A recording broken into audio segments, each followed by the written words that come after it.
¿Está manipulando las escrituras? Esta es la pregunta que vamos a considerar. ¿Querer manipular la Biblia para defender opiniones personales y doctrinales? Ese es el problema. Y esta pregunta es bueno hacérnosla nosotros primero y después es para ayudar a corregir a las personas que tienen este problema. Vamos a ver a continuación 10 características. Los que manipulan la Biblia hacen lo siguiente. Hay 10 características aquí. Hay otras más, pero yo consideré que estas son las más importantes. Las que siempre se ven por ahí.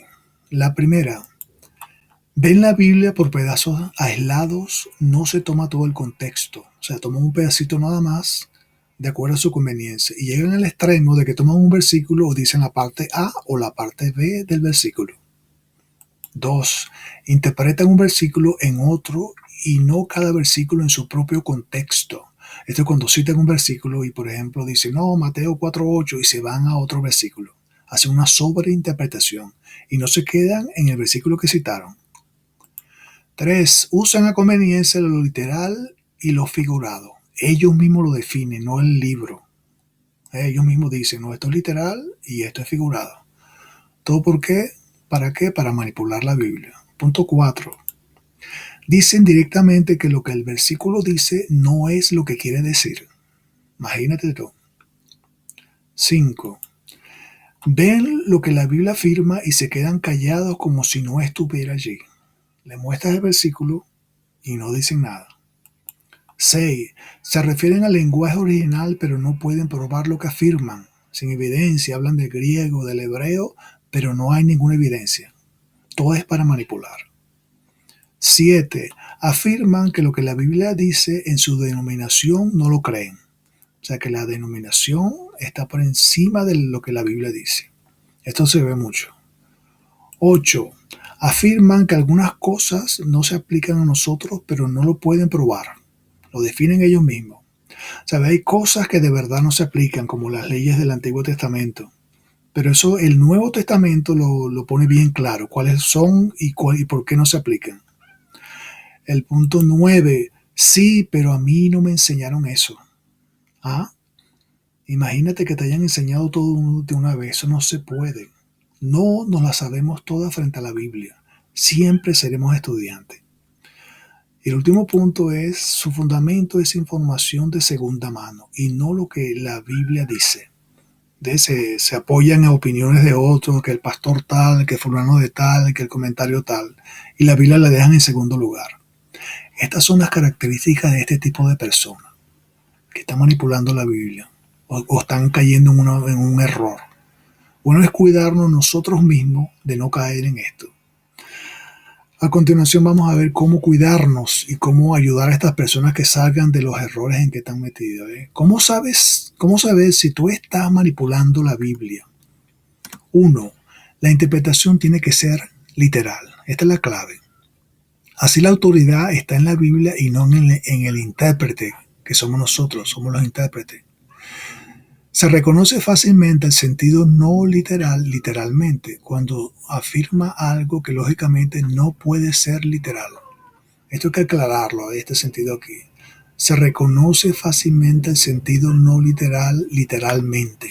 ¿Cómo es eso? Vamos a ver un ejemplo. En Isaías 55:12 dice, porque con alegría saldréis y en paz seréis vueltos. Los montes y los collados levantarán canción delante de vosotros. Eso no es literal. Es un sentido figurado. Los montes y los collados no cantan.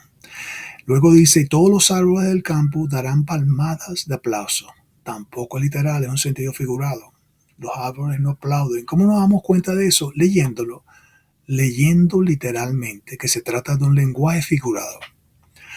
Hay versículos en la Biblia que uno se encuentra que por ejemplo, hay un sentido figurado aquí, pero no se define, pero el contexto te lo dice. Cuando vas al versículo anterior, digo, el posterior, sigues leyendo más adelante, te das cuenta si está usando o no un sentido literal o un sentido figurado.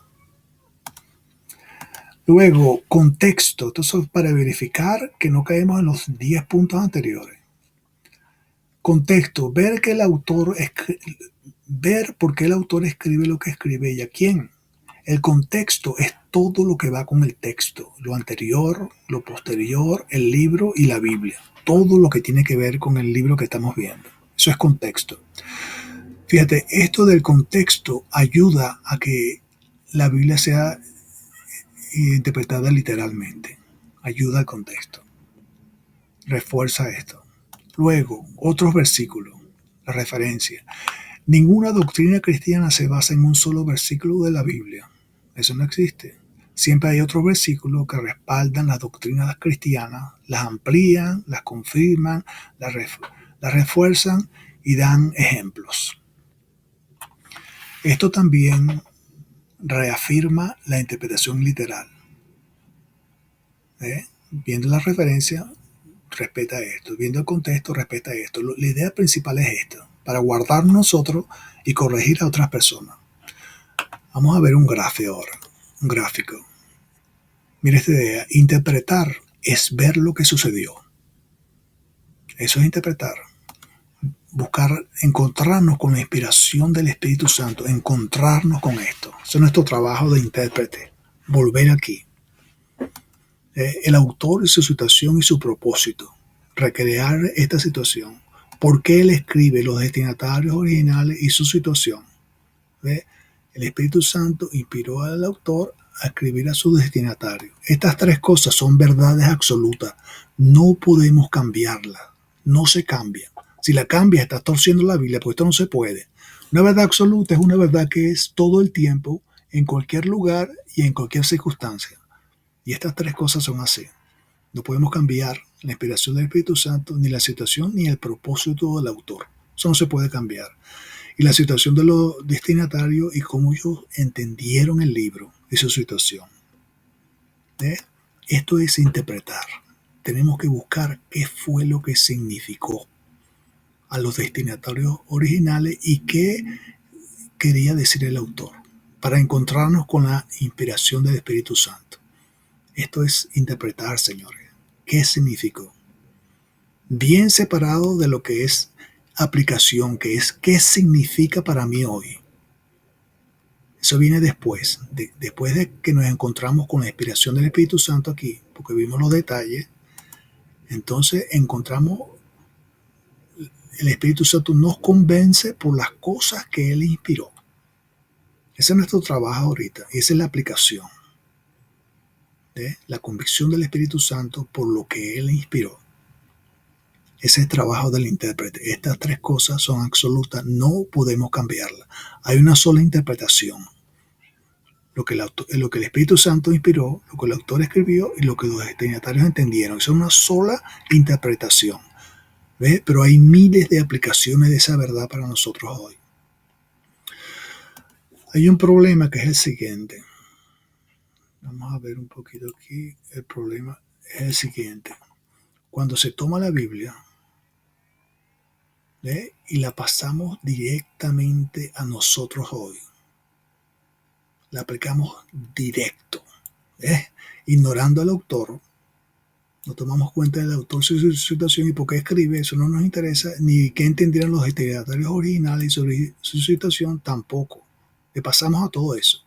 Haciendo esto, estamos eliminando el encontrarnos con la inspiración original, porque lo estamos pasando directo a nosotros.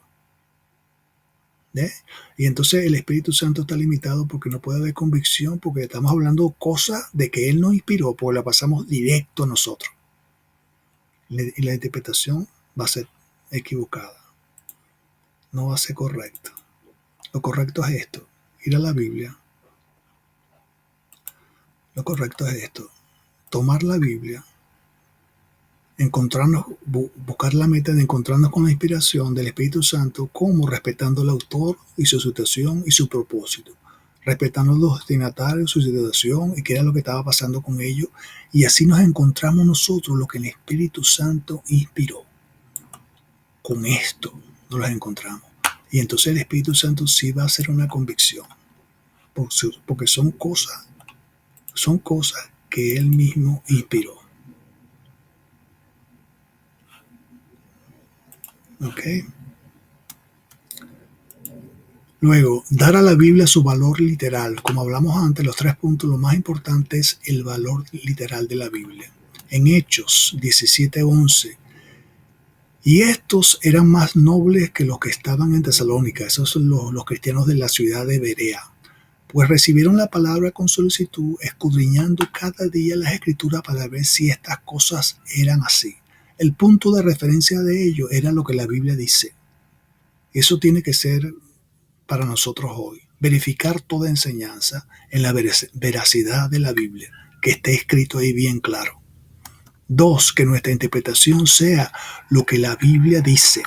No interpretaciones personales. No, pero a mí me parece, no, la única interpretación que la Biblia dice.